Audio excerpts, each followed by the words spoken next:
How's it going, everyone? Today I'm going to be sharing with you 5 tips that are going to help you get started with your trout fishing adventures or potentially take them to the next level. Let's get right into it.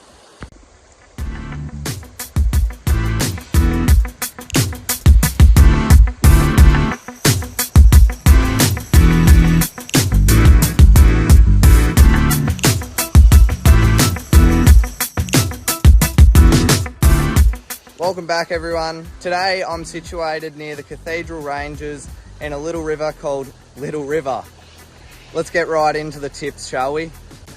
But before we do, I would really appreciate it if you like and subscribe to see more tips like this in the future and to see more trout fishing content coming. Thanks, guys. Got him. For tip number 5, I'm going to say use the correct lure depending on the time of the year.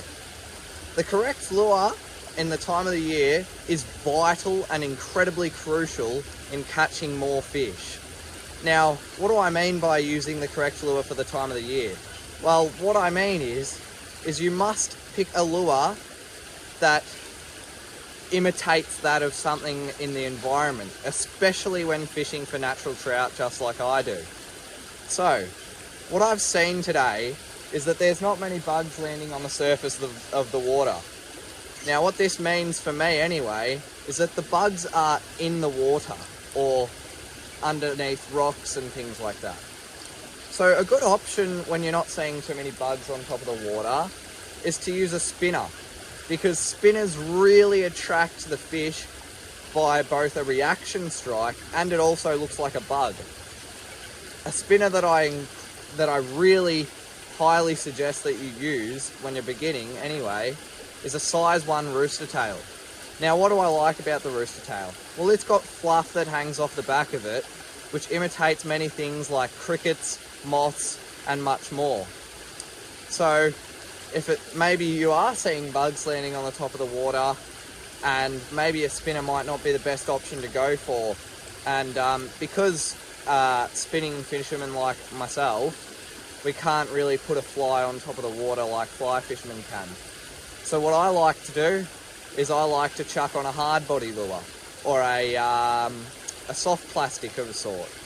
And this really just ranges. I pick multiple different lures throughout the day. I'm changing constantly, but don't change too often. A lot of fishermen think when they begin that they need to change lure if they're not getting fish. Oftentimes it's not the lure that's the problem, and rather it might be something else. Let's talk about that in the next tip.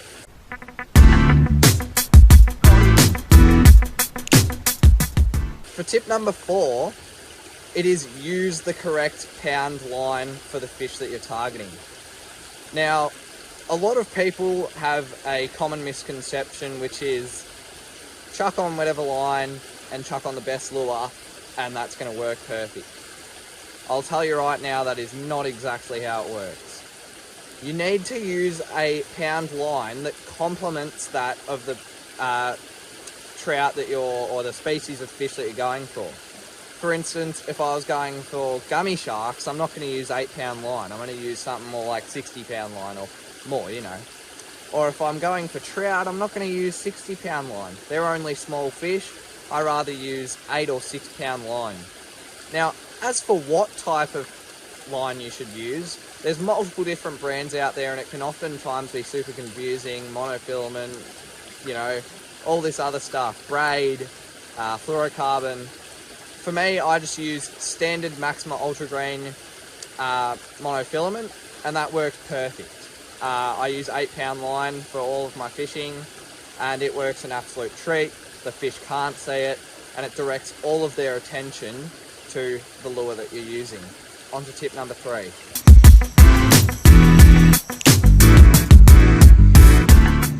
For tip number 3, arguably the most important tip is to be quiet when you're walking along the river or in the river.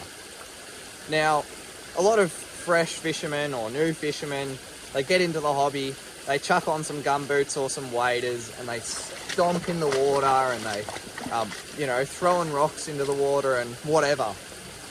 this is not going to help your case. You need to be quiet, as you can see in this clip here.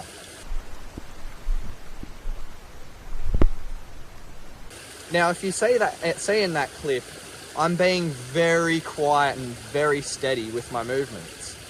And there's a reason behind this. It's so that the fish can't hear me. Now, I know what a lot of people say. I've never seen a trout with ears. Well, no, they don't have ears, but what they do have is the ability to feel vibrations in the water. So, you need to be very careful with moving rocks and sticks and stomping in the water, as it can be a game changer when you are fishing for trout in small streams.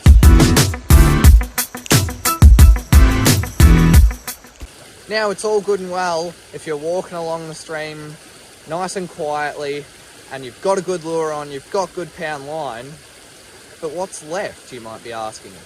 Well, to cover the water. Now, what exactly do I mean by this? Is it meaning cast multiple times in one hole? Yes and no, not too much.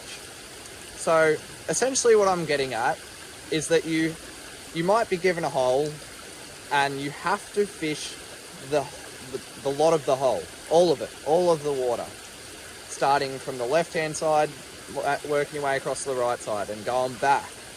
Cast in that good spot that you see multiple times. You'd never know, you might attract the fish out just like I did in this clip.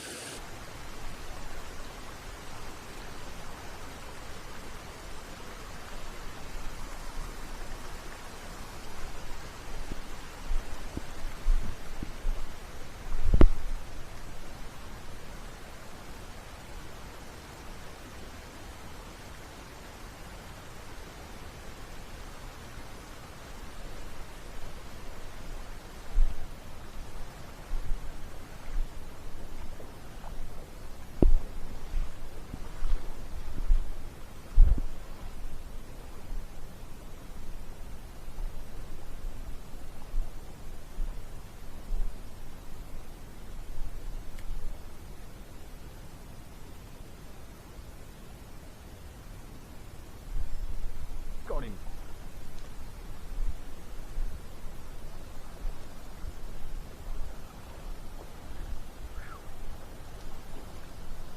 So as you can see in that clip there, I got the trout to come out just by casting in that same exact spot. I didn't change anything about my retrieve, I didn't change lures.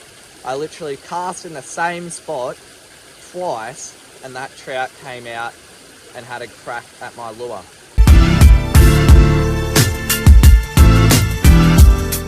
So kind of going back to what I was saying in tip number 2 there, tip number 1 is to move quickly through the river.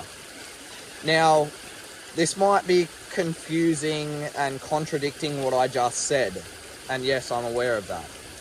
However, you have to do it at the correct times, if you know what I mean. So, oftentimes you'll see in my videos like here,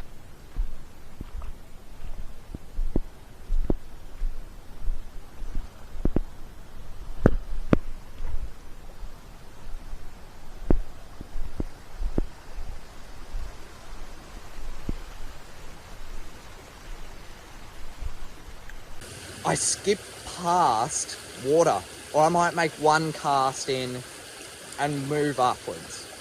And then I might stop at a hole and put multiple casts in. What am I doing by that? Well, essentially I'm picking out what's the good water and what's the bad water. So you have to make a good decision on what good water looks like and what bad water looks like. So if you have an idea of what these two things sort of look like, you can quickly determine what good water looks like and bad water looks like, okay? So I would recommend in bad water, if it's really fast moving, don't even put a cast in. If it looks somewhat capable of holding a fish, put one cast in. If it looks really good and you reckon you'll get a trout out of there, we'll cast until you get one.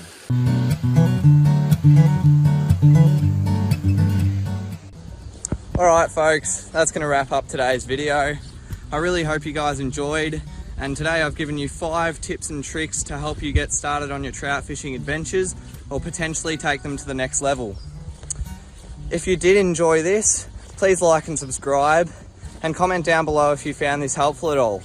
Anyways guys, I'll catch you in the next one. See you later.